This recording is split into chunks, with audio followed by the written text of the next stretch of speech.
হযরত উবাই ইবনে কাব রাদিয়াল্লাহু তাআলা হতে বর্ণিত আছে যে রাসূলুল্লাহ সাল্লাল্লাহু আলাইহি সাল্লাম ইরশাদ করিয়াছেন, কোন এক ব্যক্তির জন্য অপর একজনের সহিত মিলিয়া জামাতে নামাজ আদায় করা তাহার একা নামাজ পড়া অপেক্ষা উত্তম, এবং 3 জনের জামাতে নামাজ পড়া 2 জনের জামাতে নামাজ পড়া অপেক্ষা উত্তম। এমনি ভাবে জামাতের মধ্যে যত লোকজন বেশি হয় তত আল্লাহ তাআলার নিকট অধিক প্রিয় হয়। আবু দাউদ।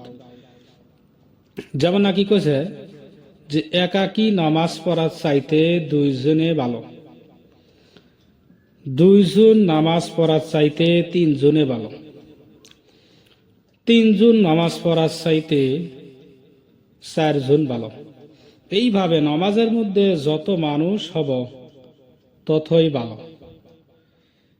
এজন্য আল্লাহ তাআলার নিকট ওই সমস্ত জিনিস প্রিয় যারা জামাত বাঁধিয়া আল্লাহ তাআলার ইবাদত করে।